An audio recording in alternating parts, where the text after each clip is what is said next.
हाँ बच्चों, आपका मेरी अगली क्लास में स्वागत है। ये हमारा लेक्चर नंबर 10 फाइनल लेक्चर। इस लेक्चर में हम आपका जो पहला चैप्टर है इलेक्ट्रिक फील्ड, इसका दी एंड कराएंगे। ठीक है, तो वैसे भी हमारा अब फाइनल टॉपिक ही बचा हुआ है इस चैप्टर से संबंधित। ठीक है, और जनरली एक बार मैं आपको वापस से रिमेंबर करा देता हूँ।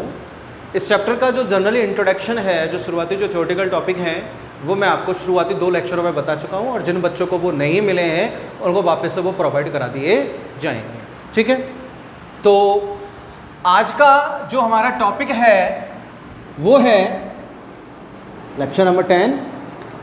आज का हमारा टॉपिक है कि किसी एक समान विद्युत क्षेत्र की उपस्थिति में, वापस से सुन लीजिएगा, कि किसी एक समान विद्युत क्षेत्र की उपस्थिति में रखे हुए विद्युत द्विध्रुव पर बल आघूर्ण के मान की गणना। हाँ जी, आपने सही सुना है। एक बार वापस से रिपीट कर रहा हूं कि किसी एक समान विद्युत क्षेत्र में रखे हुए किसी विद्युत द्विध्रुव पर कार्यरत बल आघूर्ण के मान की गणना, यह आज का हमारा टॉपिक है।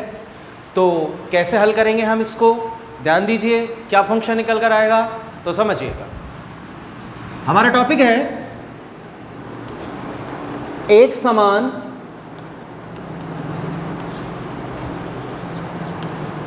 विद्युत क्षेत्र ई वेक्टर की उपस्थिति में रखे विद्युत द्विध्रुव पर बलाघूर्ण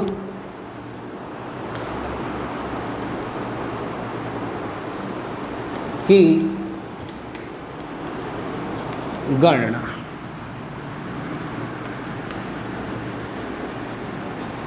तो ध्यान दीजिएगा, हमारा टॉपिक जो है आपके सामने लिखा हुआ है। तो हमें एक समान विद्युत क्षेत्र में रखे हुए किसी विद्युत द्विध्रुव पर कार्यरत बल आघूर्ण के मान की गणना करनी है। तो उसका जो थ्योरेटिकल पोर्शन है हर बार की तरह वो ही मैं आपको बता रहा हूं, तो आप उसको सुनिएगा, समझिएगा और ध्यान दीजिए। जैसे ही हम किसी एक समान विद्युत क्षेत्र में रखे हुए विद्युत द्विध्रुव पर बल आघूर्ण की गणना करते हैं, तो हमारा थ्योरेटिकल पार्ट हम कैसे स्टार्ट करेंगे।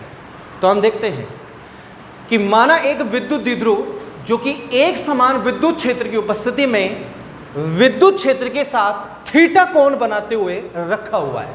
वापस से सुन लीजिएगा, माना कोई विद्युत द्विध्रुव है जो किसी एक समान विद्युत क्षेत्र की उपस्थिति में उस विद्युत क्षेत्र के साथ थीटा कोण पर स्थित है। ठीक है, इस स्थिति में इस विद्युत द्विध्रुव पर 2 बल कार्य करते हैं, और वो 2 बल कौन से होते हैं बेटा? 2 विद्युत बल होते हैं।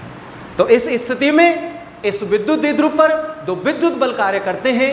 ये दोनों विद्युत बल परिमाण में एक दूसरे के बराबर होते हैं, परंतु दिशा में एक दूसरे के कैसे होते हैं? विपरीत होते हैं। जब ये दोनों बल एक दूसरे के विपरीत हैं तो क्या करेंगे? एक युग्म का निर्माण करते हैं, जिसे हम कहते हैं बल युग्म। किसका निर्माण करते हैं बेटा? एक बल युग्म का निर्माण करते हैं, और इस बल युग्म को ही हम क्या कहते हैं बच्चों? बल आघूर्ण, फोर्स टॉरेज। क्या बोलते हैं? बल आघूर्ण। और ये बल आघूर्ण ही इस द्विध्रुव को घुमाने का क्या करता है? प्रयास करता है। दैट मीन्स आप कभी देखना एक्सपेरिमेंटल वैल्यू करके इसका, कि इस बलाघूर्ण की उपस्थिति में जब कोई भी विद्युत द्विध्रुव घूमने लगता है एक समान विद्युत क्षेत्र की उपस्थिति में, तो वो ठीक उस प्रकार से घूमता है जिस प्रकार से घड़ी की सेकंड की सुई टिक टिक टिक टिक करते हुए घूमती है, ठीक उसी प्रकार से बलाघूर्ण इस पर बल लगाता है जिससे वो घूमने लगता है।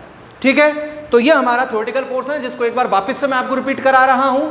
तो एक समान विद्युत क्षेत्र की उपस्थिति में रखे विद्युत द्विध्रुव पर बलाघूर्ण के मान की गणना करने के लिए हमने एक विद्युत द्विध्रुव को उपयोग में लिया, और माना जाता है कि यह विद्युत द्विध्रुव किसी एक समान विद्युत क्षेत्र की उपस्थिति में उस विद्युत क्षेत्र के साथ थीटा कोण पर स्थित है। इस कंडीशन में इस विद्युत द्विध्रुव पर 2 विद्युत बल कार्य करते हैं। ये दोनों विद्युत बल परिमाण में एक दूसरे के बराबर होने के साथ साथ दिशा में एक दूसरे के विपरीत होते हैं, जिससे एक बल युग्म का निर्माण करते हैं, और इस बल युग्म को ही हम क्या कहते हैं? बलाघूर्ण कहते हैं।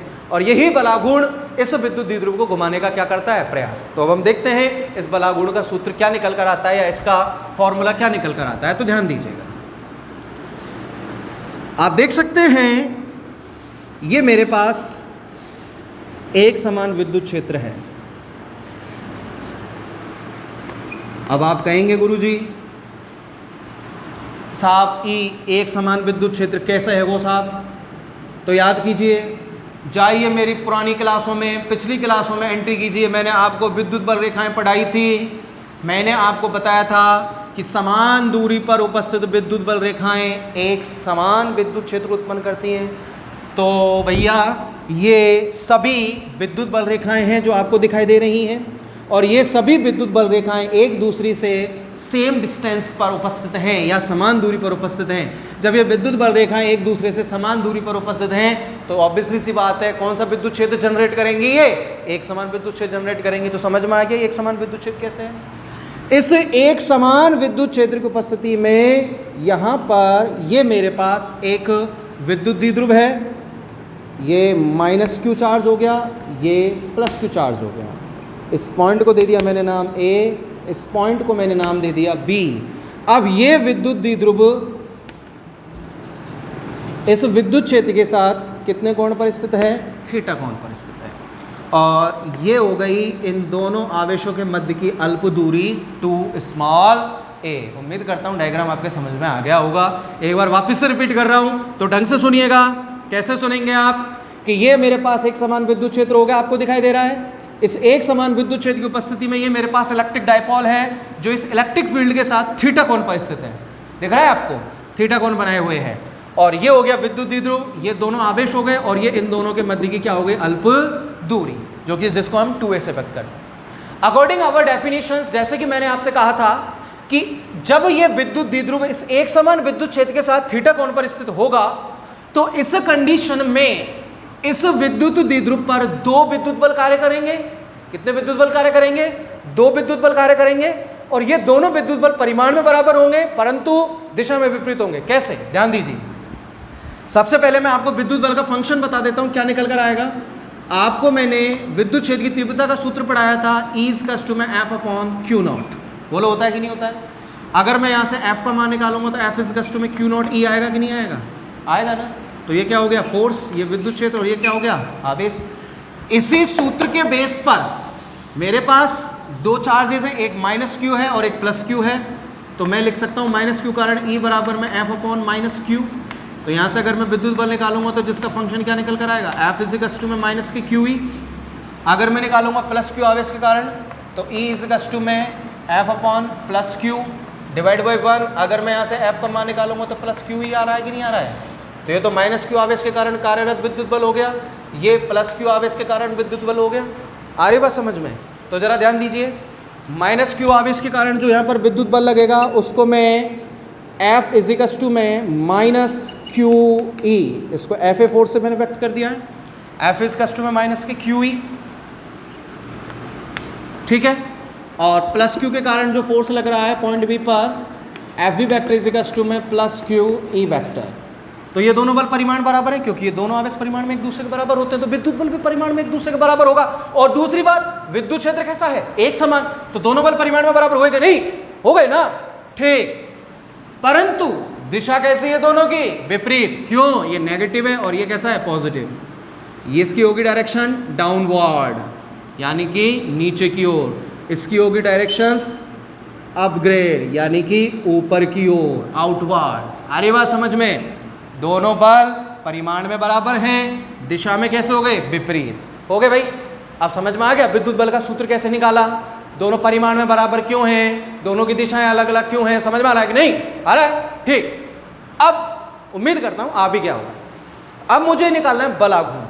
तो मैं मेरी परिभाषा को पढ़ता हूं। तो मैंने देखा कि इस स्थिति में इस विद्युत द्विध्रुव पर दो बल कार्य करते हैं जो परिमाण में बराबर हैं और जिनकी दोनों की दिशाएं कैसी हैं, अपोजिट हैं, विपरीत हैं। इस स्थिति में एक बलयुग्म का निर्माण होता है। तो बलयुग्म यानी कि दो बलों का एक समूह, दो बलों का एक समूह। तो बलयुग्म बन रहा है कि नहीं बन रहा है?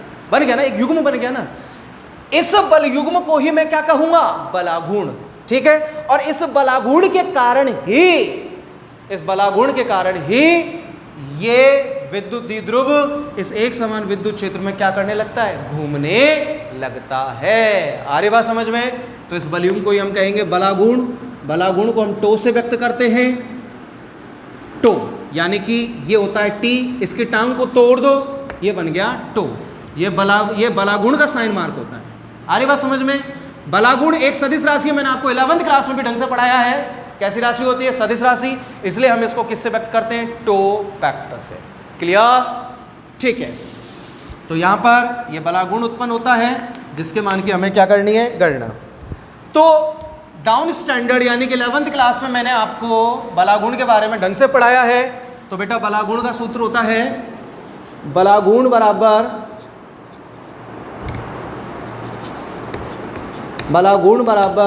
बल इंटू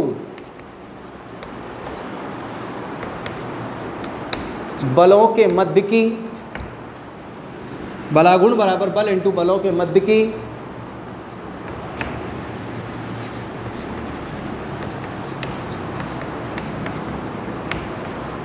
लंबवत दूरी। तो बलागुण बराबर बल इंटू बलों के मध्य की लंबवत दूरी। ठीक है, बलागुण को टो से व्यक्त कर दिया मैंने। ठीक है, अब मेरे पास दो बल कार्य कर रहे हैं। यहां पर एक कार्य कर रहा है एफ ए वेक्टर, एक कार्य कर रहा है एफ वी वेक्टर। दोनों बल परिमाण में एक दूसरे के बराबर हैं, तो मैंने दोनों को कॉमन एफ वेक्टर से व्यक्त कर दिया। ठीक है, समझ में आ रही बात? भाई माइनस क्यू के कारण जो बल लग रहा है F A, minus plus Q अब इस कारण जो बल लग रहा है एफ बी, दोनों बल परिमाण बराबर है, तो मैंने दोनों को सिंगल साइन मार्क एफ से व्यक्त कर दिया। तो बलागुण टो, बल कितना ले लिया मैंने, एफ, इंटू बलों के मध्य की लंबवत दूरी। अब ये दो बल हैं भैया, इनके मध्य की परपेंडिकुलर डिस्टेंस निकालूंगा। तो देखो भैया ये बोर्ड 2D में है, अगर इसकी मैं 3D में कैलकुलेशन करूंगा ना, तो ये बल युग्म है, यहाँ से ये माइनस क्यू कारण, ये प्लस क्यू कारण, तो इसके मध्य की लंबवत जो दूरी होगी मेरे पास, तो ये डिस्टेंस ऐसे बनेगी। तो इसके मध्य की लंबवत दूरी ये आ रही है कि नहीं आ रही है, नीचे वाली मेरे पास। तो मैं यहाँ से लंब कन्फर्म करूंगा, ये मैंने परपेंडिकुलर कन्फर्म किया, तो ये बन गया मेरे पास 90 डिग्री का एंगल बन गया। ठीक है, इसका मैंने नामकरण कर दिया सी। और वैसे भी थीटा के सामने वाली भुजा क्या होती है, लंब। तो बलों के मध्य की लंबवत दूरी कितनी निकल कर आ रही है हमारे पास, BC। ठीक है, अब हमें इस BC का मान चाहिए क्योंकि लंबवत दूरी है। तो त्रिभुज चित्रानुसार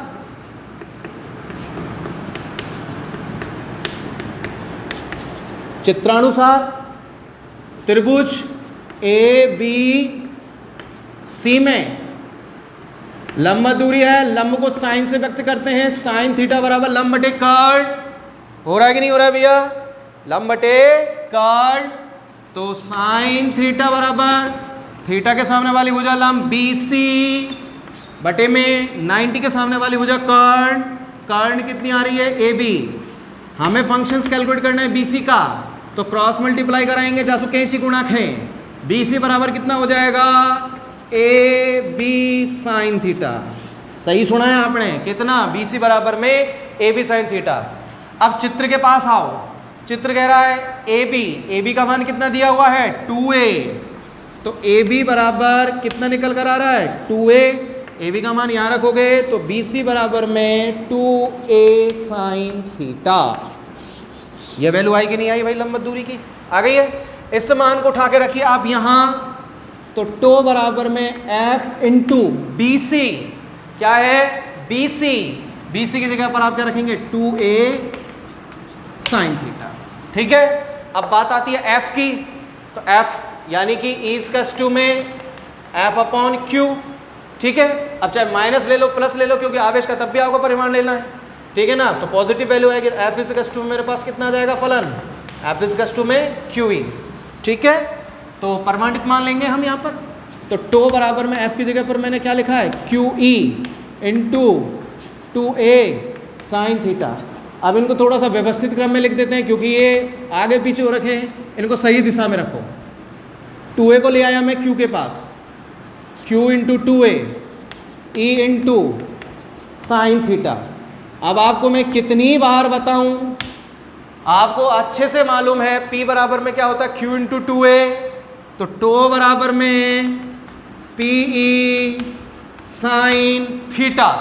अब एक बात बताओ ललाओ, 11वीं क्लास में मैंने आपको वेक्टरों पढ़ाए हैं, सदिश पढ़ाए हैं, सदिशों का मैंने आपको गुणन भी पढ़ाया है। आ रही बात समझ में? सदिशों का गुणन दो प्रकार का होता है। कितने प्रकार का होता है? दो प्रकार का। पहला सदिशों का अदिश गुणन और दूसरा सदिशों का सदिश गुणन। अदिश गुणन जिसको हम डॉट प्रोडक्ट बोलते हैं, सदिश गुणन जिसको हम क्रॉस प्रोडक्ट बोलते हैं। आ रही बात समझ में? तो ये PE sin थीटा आ रहा है कि नहीं? डॉट की पहचान होती है कॉस, क्रॉस की पहचान होती है साइन।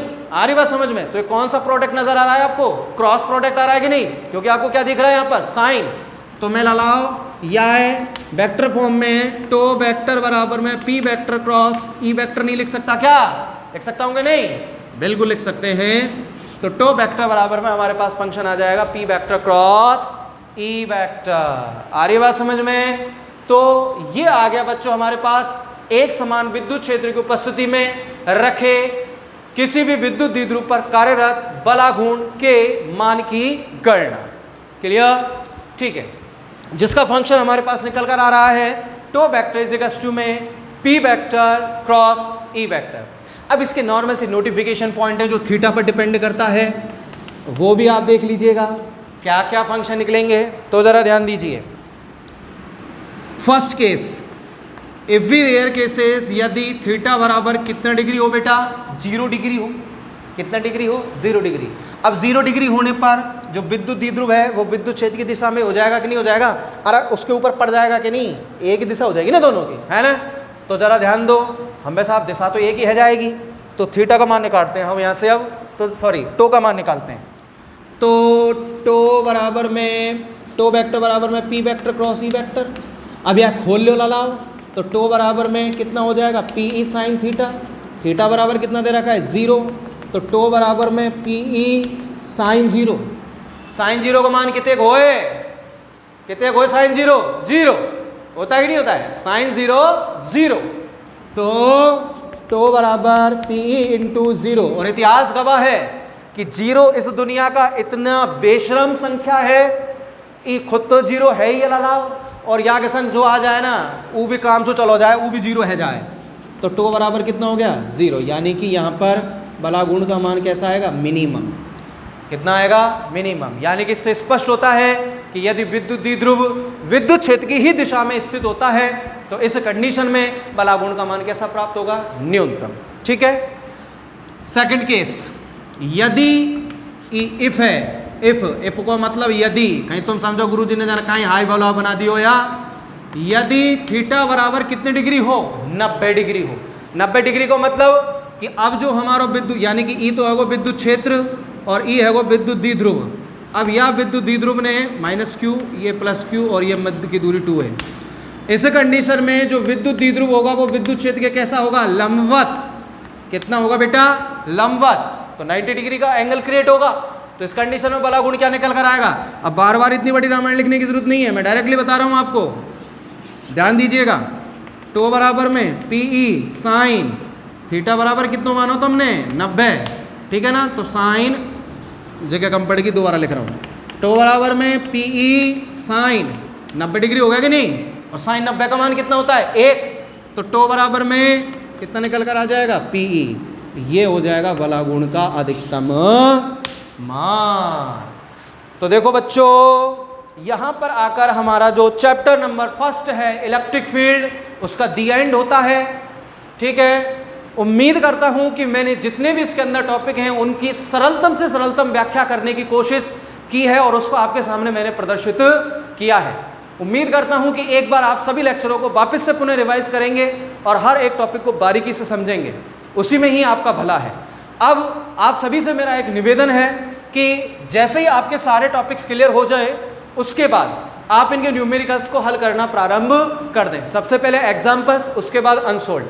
अब इसके बाद जो मेरी अगली क्लास होगी उसमें मैं केवल न्यूमेरिकल सॉल्व कराऊंगा। न्यूमेरिकल सॉल्व करने के लिए जैसे ही मैं क्लास लूँ तो उस टाइम आप अपनी बुक को अपने पास रखें बैठ जाएं। ठीक है ना?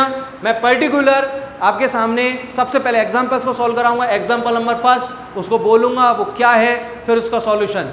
किताब आपके पास होगी तो आपको क्वेश्चंस की भाषा समझ में आएगी क्या है क्या नहीं। इसलिए आप सभी सबसे पहले अपनी बुक्स खरीद लें, फिर उसके बाद हम आगे की न्यूमेरिकल्स की चर्चा करेंगे। थैंक यू, धन्यवाद।